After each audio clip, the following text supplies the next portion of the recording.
السلام عليكم. نحضر معكم فريتات تاع القرعه خضراء والجبن. نضيفوا 8 البيضات بلديين كبار، نصف ملعقه صغيره من رقائق فلفل حار، الملحه، الابزار، 60 مليلتر من حليب جوز الهند صنع منزلي، ونضربوا الكل حتى يعمل الرغوه. ومن بعد نضيفوا 100 غرام من جبن بارميزون مبشور، 2 حبات من القرعه خضراء مبشورين ونعصرهم من الماء، ونخلطوا الكل ونسخنوا الفران من قبل، وناخذوا لاطه ندهنوها وندخلوها الفران. ومن نوجدوا مزيج القرعه نخرجوا اللاطه من الفرن ونضيفوا مزيج القرعه وندخلوها طيب. نجعلوا الفران من التحت، ندخلوها طيب مده ثلث ساعه.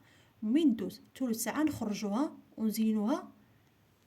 هاد المكونات نضيفو في الاخير اختياريين: حبه واحده من القرعه مقطعين شرائح رقيقه، 50 غرام من جبن بارميزون مبشور، وندخلوها الفران. نشعلوا الفران من الفوق.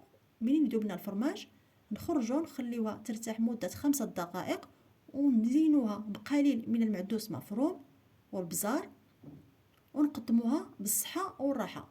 ولا ما ضفتوش هاد المكونات اللي ضفنا في الاخير، خليوها طيب مده 25 دقيقه بالصحه والراحه.